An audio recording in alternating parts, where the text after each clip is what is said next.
मित्रों, जो औरतें हर रोज नहाती हैं, उन्हें ये कथा जरूर सुननी चाहिए। तथा जो भी स्त्री पुरुष निर्वस्त्र स्नान करते हैं, उन्हें कौन सा पाप लगता है, उनके जीवन में इसका क्या असर पड़ता है, इस एक कहानी के जरिए आज आपको बताया जाएगा। साथ ही ये वीडियो आपको बहुत अच्छी जानकारी और सीख देकर जाएगी। इसलिए मित्रों, हमारे साथ अंत तक जरूर बने रहिएगा। दर्शकों, एक समय की बात है जब भगवान शिव, विष्णु और लक्ष्मी माता हरिद्वार में घूम रहे थे। तब लक्ष्मी माता ने देखा कि समस्त मनुष्य गंगा में नहाकर हर हर गंगे कहते चले जा रहे हैं। प्रिय दर्शकों, अगर आप ये कहानी सुन रहे हैं तो पूरा सुनिए, क्योंकि आधा अधूरा ज्ञान किसी विष के समान होता है।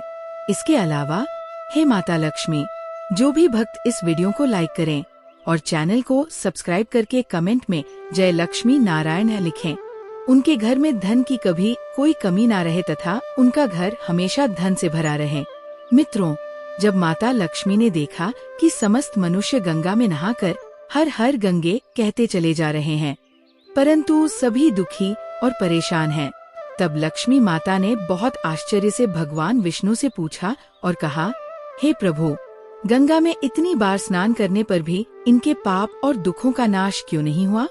क्या गंगा में अब कलयुग के कारण पवित्रता नहीं रही? मित्रों, भगवान विष्णु ने मुस्कुराते हुए कहा, हे देवी लक्ष्मी, गंगा में तो वही सामर्थ्य है, परंतु इन लोगों ने पापनाशिनी गंगा में स्नान ही नहीं किया, तो फिर इन्हें लाभ कैसे हो? तब माँ लक्ष्मी ने आश्चर्य से कहा, हे प्रभु, स्नान कैसे नहीं किया? सभी तो गंगा नहाकर जा रहे हैं, और अभी तक इनके शरीर भी नहीं सूखे हैं।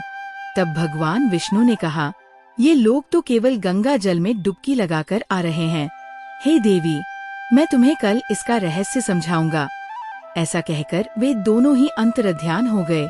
मित्रों, वही दूसरे दिन अचानक से बहुत जोरों की बारिश होने लगी। सभी गलियां कीचड़ से भर गईं। एक चौड़े रास्ते में एक गहरा गड्ढा था, जिसमें चारों ओर से कीचड़ भर रहा था।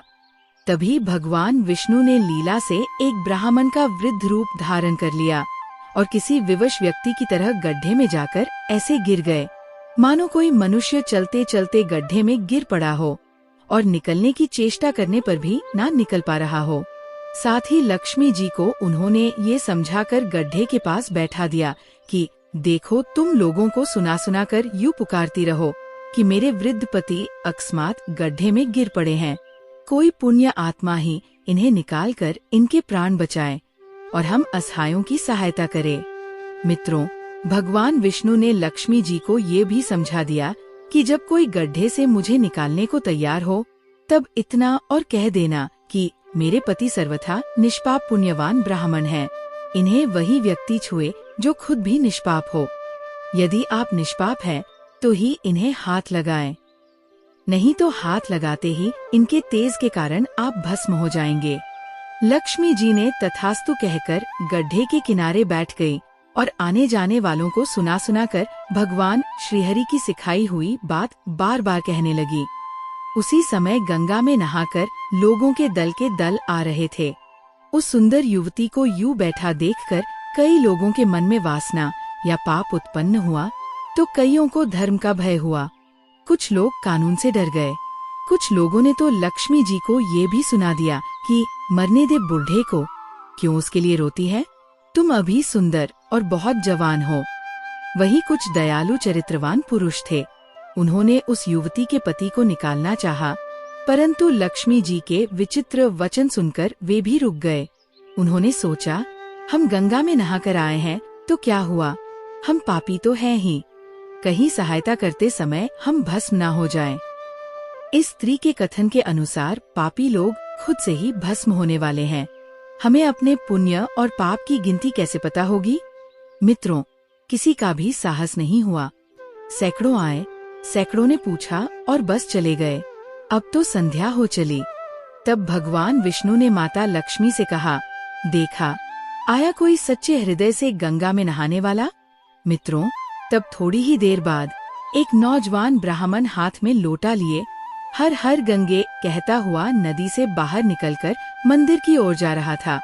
जब उसकी दृष्टि उस स्त्री पर पड़ी, तथा उसका विवशता का विलाप सुना तो युवक का हृदय करुणा से भर आया।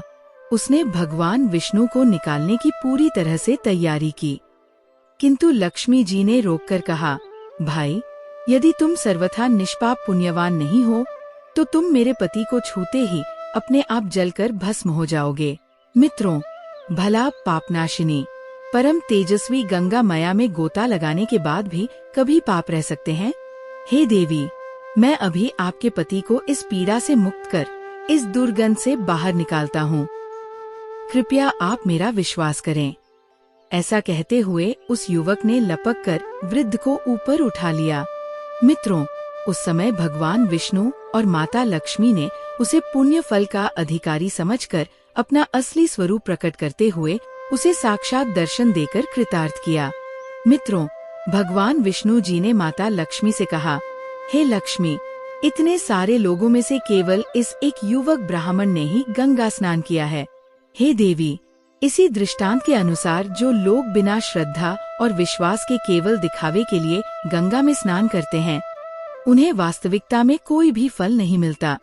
परंतु इसका ये मतलब नहीं कि गंगा स्नान व्यर्थ जाता है। गंगा स्नान का बहुत पुण्य है।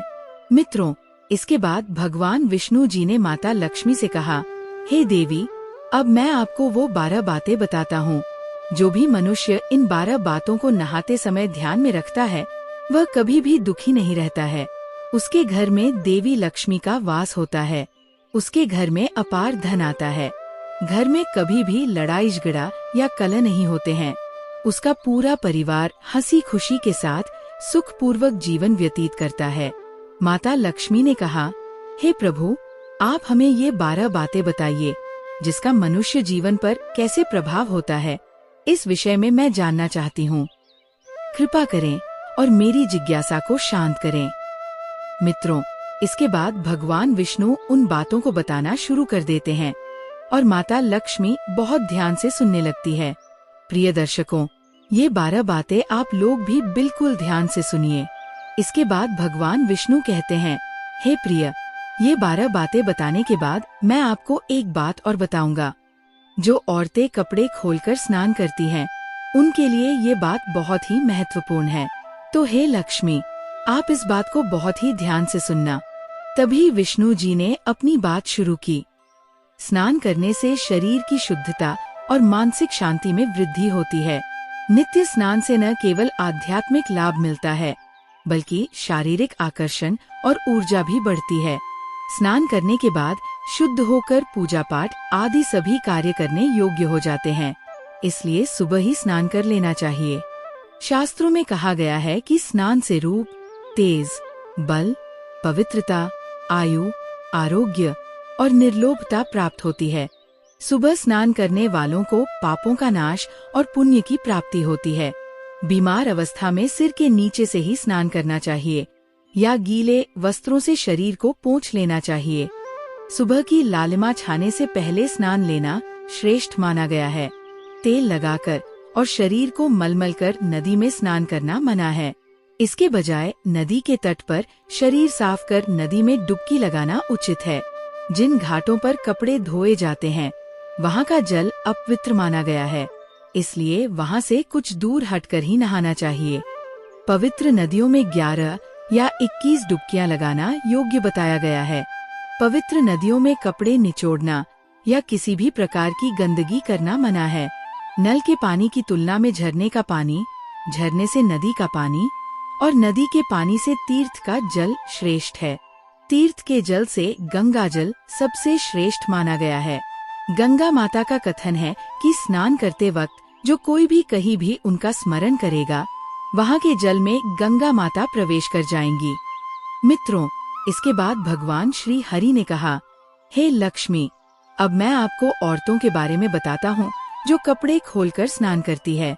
धर्मशास्त्रों में हर कार्य के लिए कुछ नियम बताए गए हैं, जिनका पालन करने से सुख समृद्धि और शांति बनी रहती है। इनमें स्नान के विषय में भी कई महत्वपूर्ण बातें बताई गई है। यदि हम पौराणिक कथाओं और धर्म ग्रंथों को देखें, तो निर्वस्त्र स्नान की मनाही का कारण भगवान श्री कृष्ण और अन्य दिव्य घटनाओं से जुड़ा है। गोपियों और बाल कृष्ण की कथा। पौराणिक कथाओं के अनुसार एक बार गोपिकाएं सरोवर में निर्वस्त्र स्नान कर रही